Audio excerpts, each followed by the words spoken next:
कलशा धरावाली अंगणवाना असो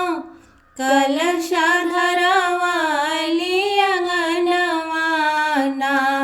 मैया जयती देवे दर्शनवाना मैया जयती देवे दर्शनवाना रौरे में लागल माई सरधा हमार बा अंगना में पचरा गवावे के विचार बा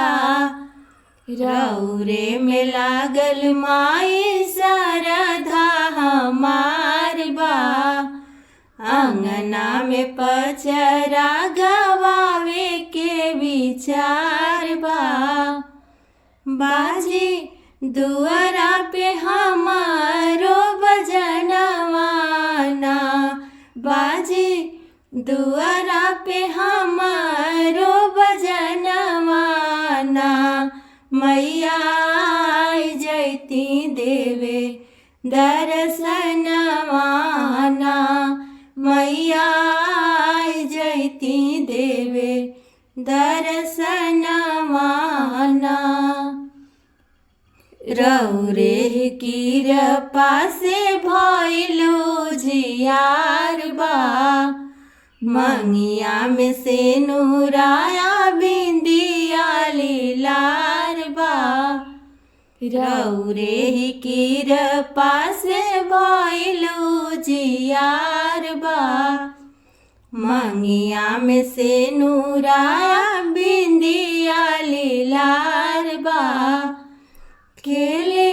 गोदिया में हमारो ललनवाना खेले गोदिया में हमारो ललनवाना मैया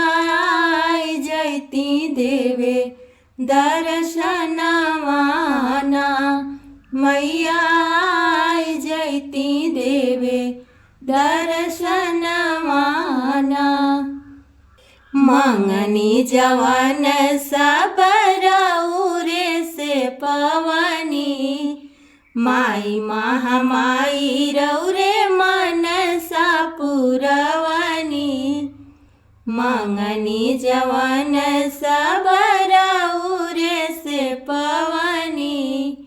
माई महामाई रौरे मनसा पुरवनी बाड़े अबई है के गो मंगनवाना बाड़े अबई है गो यार मनवाना मैया जयती देवे दर्शनवाना मैया जयती देवे दर्शनवाना असो कलशा धरावाली अंगणवाना असो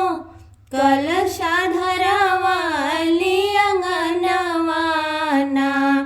मैया जयती देवे दर्शनवाना मैया जयती देवे दर्शनवाना।